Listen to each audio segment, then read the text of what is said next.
Hello and welcome to Meditations for Mortals. I'm Lindsay Milner. This is day 21 of Oliver Burkeman's Meditations for Mortals, a 4-week guide to doing what counts.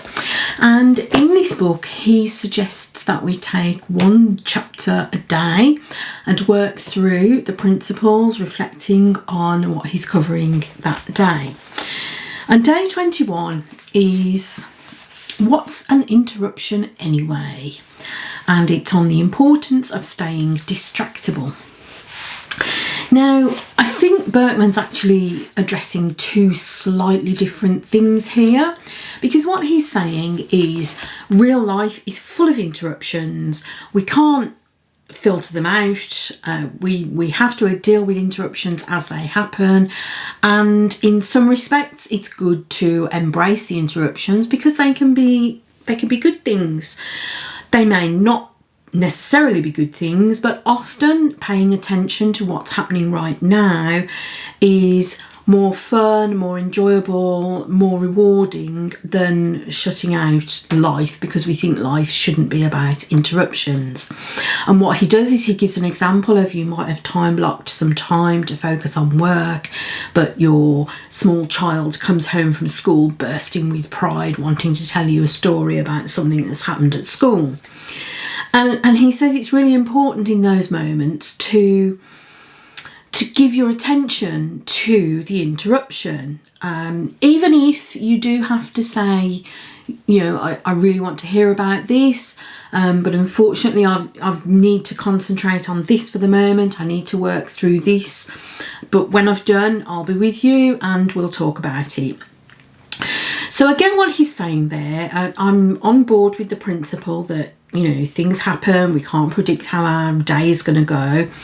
We are going to get lots of interruptions, whether that's in our personal life, whether it's in work, if you block out some time at work and your boss comes and asks you for something that you weren't expecting them to do, or you get a phone call that you have to deal with, something happens that needs immediate attention because it's gone wrong. These things are, as Burkeman says, part of real life. But I think the part where he says the second part of his subtitle on the importance of staying distractible, and he does make the point that if we describe ourselves as easily distracted, that becomes a self-fulfilling prophecy. We do become the kind of person who's easily distracted. And again, I accept that up to a point, but I also feel like you can embrace life and its interruptions, but also feel that you're too easily distracted, because I think the distraction part, it comes from within. It comes from you being pulled away from something when you wanted to concentrate on something else, or you wanted to give your attention to something else and you can't concentrate, so you go off and spend the time on social media instead.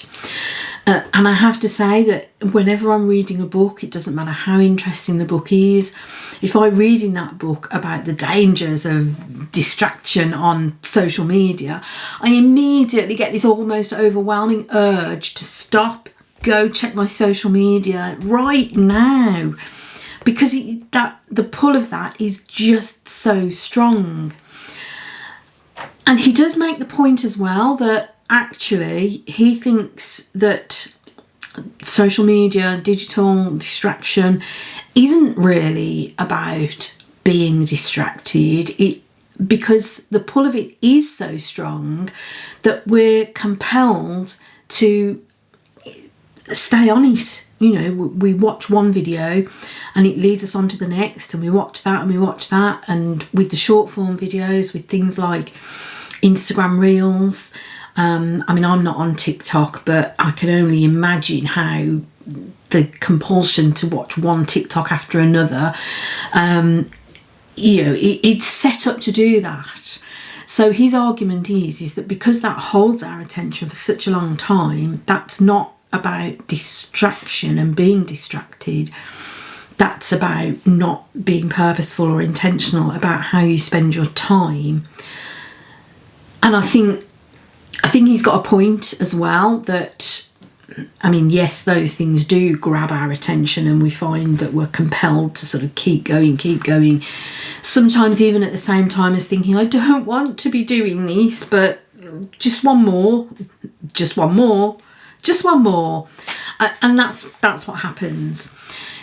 So I think to an extent, his point is about the interruptions and the distractibility are two slightly different points.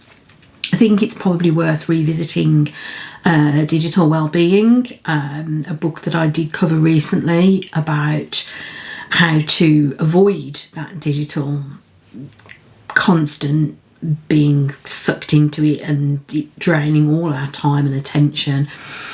I think it's probably worth having another look at that, and that's probably something I'm going to add to my to-do list, because yeah, I do really feel the pull of social media. I also agree with him that sometimes the distraction of that, if we define ourselves as easily distracted, we do become that person. What we tell ourselves, we start to believe it. But at the same time, I think I get his point about embracing the distractions, embracing the interruptions. I understand that things happen in life and we do need to deal with them as they occur. And that might, as I said before, involve saying, I don't have the time to attend to this right now, so leave it with me and I'll come back to it. But also the point that sometimes those interruptions can bring something really quite joyful. So don't shutter those off. Don't shut yourself out of experience because you said you were going to, I don't know, work for an hour and you don't want to be led into this other thing that has now cropped up. So I think it is two not quite related points.